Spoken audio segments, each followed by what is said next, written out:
Can you co-op in one ship? Only if it's a mission on the ship. You can also invite people to your ship.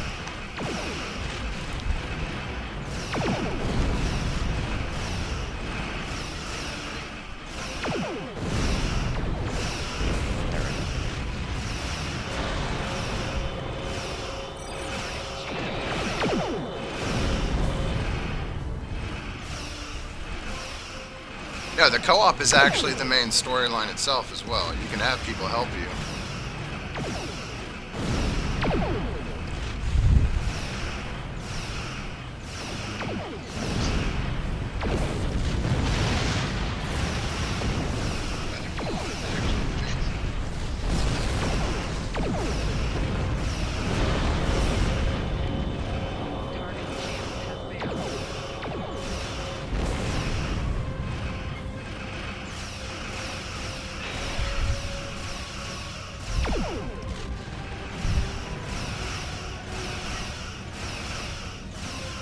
I miss all my old like ships. The tabletop game.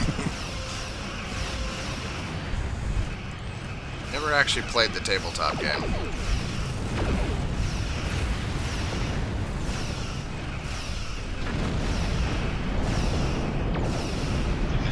No, you can name your characters whatever you want. Yeah.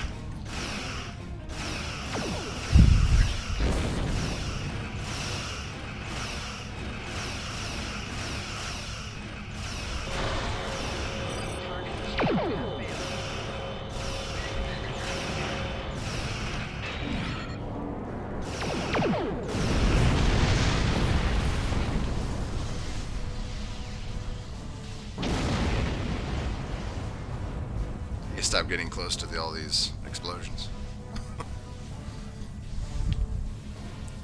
Fucking up my ride. Thank you for the assist. Our ship is on a mission to map the Pulsar Nebula. Unfortunately, yes, there are ground missions. To adequately compensate for the power drain the nebula had on our engines, we retreated from the nebula to make repairs. That's when we stumbled upon an illegal Gorn mining operation. I think I'm gonna wait and see what ship is at 30. If you hadn't shown, there are crystals on some of the larger asteroids here. That's why we headed for this location in the first place. If you could gather some crystals for us, we can make it to 6.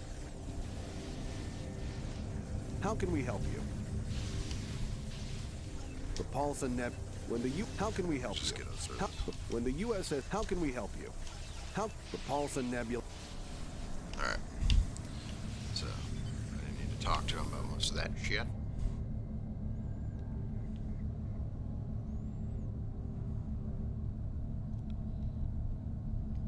Can your characters from PC version transfer over to console, like James has?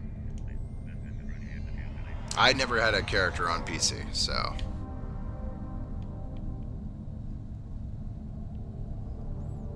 And I have not seen the raids yet, I don't think, for me.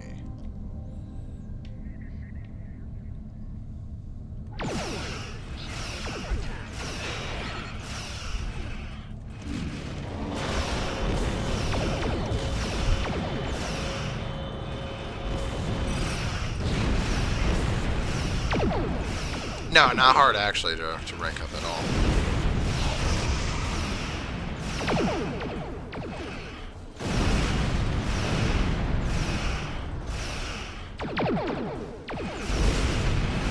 Shit.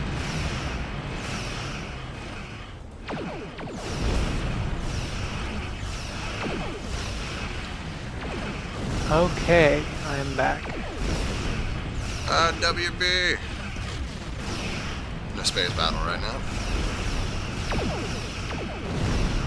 now. Dr. Swing, there aren't necessarily raids.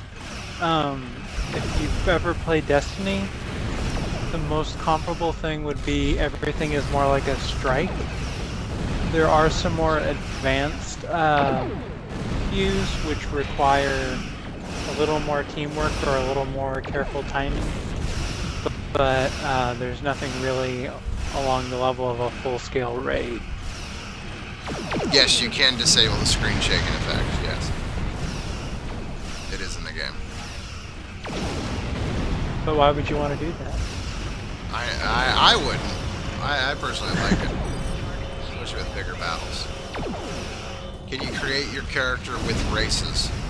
Yes. The thing is, on the races, is Romulans, they can go to either faction, and then with Federation, you're stuck with their Federation races. Klingons have their own races. Although, each faction has a generic alien, which has basically all the little, basically prosthetic pieces from every other alien race, and then from a bunch of incidental Next Generation and some Voyager and Enterprise episodes, so you can make whatever alien you want for whatever faction you want. Strikes are great, though. I'm Federation. Yeah, I'm Federation. For Romulans, you have to reach like rank 20. Was it 20? I believe it's 20. That's something.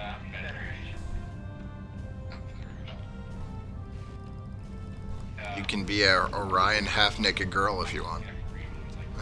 No presidentes. Another running gag with Star Trek Online players is Ground is known as Space Barbie, because everyone dresses themselves up like a Barbie. What's the level cap? 50 on the game?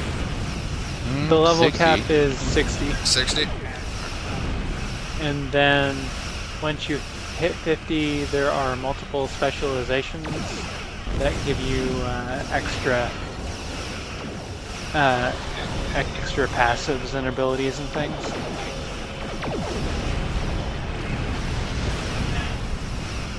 They do like how everything's like auto pickup if you get near it. Yeah. Those aceton assimilators, you have to damage those with torpedoes. When they get hit with energy weapons, they kind of increase their damage on you.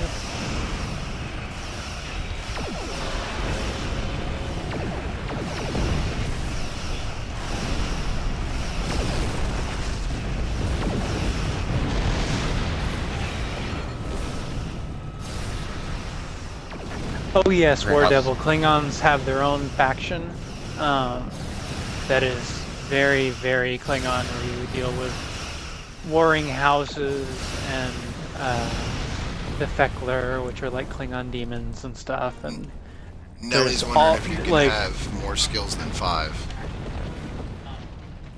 That comes with tier 6, I think it was, wasn't it? Nelly B, there are definitely more skills than 5. Right now we're each like ability tier is kind of separated by your grade rank, which is every 10 levels.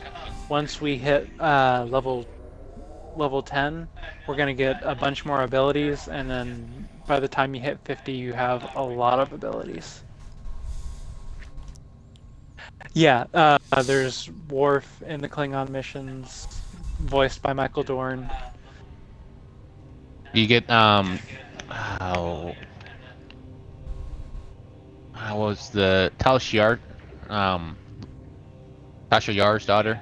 She does voiceover. Yep. Yeah, there's no captains of voice in here, but there's a lot of people from Voyager, mostly Voyager, and then there's Worf, a couple Next Generation villains and stuff like that. They are, there's probably going to be a Delta Quadrant expansion, so hopefully they'll get some Deep Space Nine voice actors. Where are you at, Punkerdoodle? I'm over at the Oh, next you walked area. away, didn't you? Yeah, because I'm gonna try to see if we can get this done so we can get suicide in here. Oh, okay. Yeah, I'm doing the SSN one mission right now.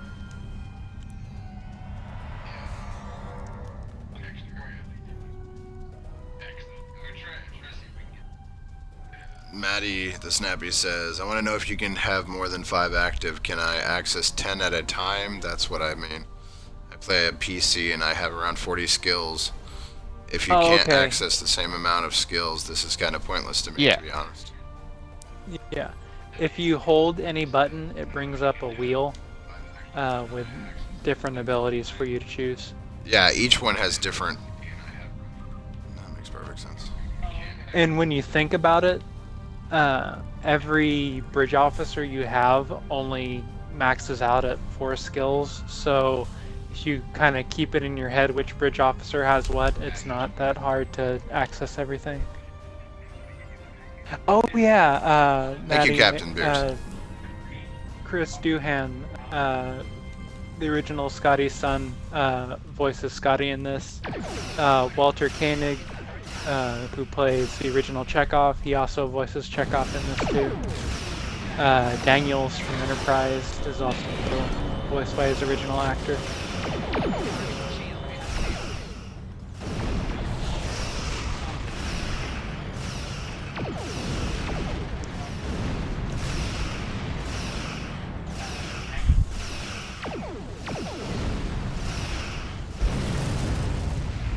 Oh shit.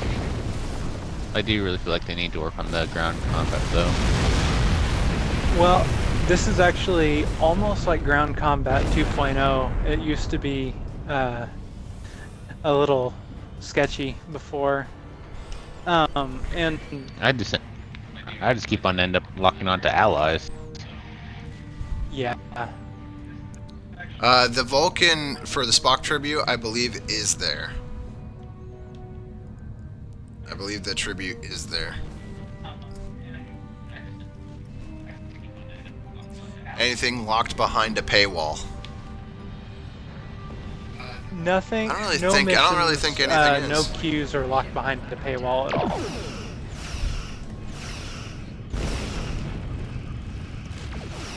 Yeah, for a lot of people it's all about ship combat, although if you do pay a little attention to how ground combat works, you can make some really fun archetypes for your ground characters that make ground combat a breeze and not so much of a sludge as it is later on. And once you get to the later stage Borg missions, especially when you don't have like the endgame Borg gear, you have to reset your weapon when the Borg adapt to it, so you're just kind of like panicking, backing up, trying to reset your weapon before the Borg get up to you, which is really fun.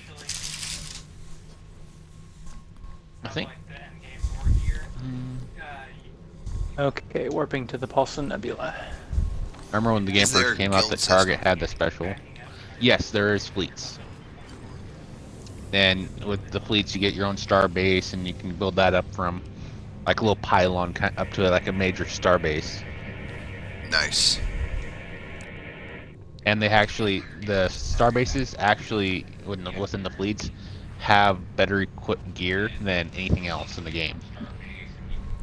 Well, a lot of endgame gear is also off of the reputation system, but for like base level endgame stuff, then yeah, Fleet has a lot of good things too.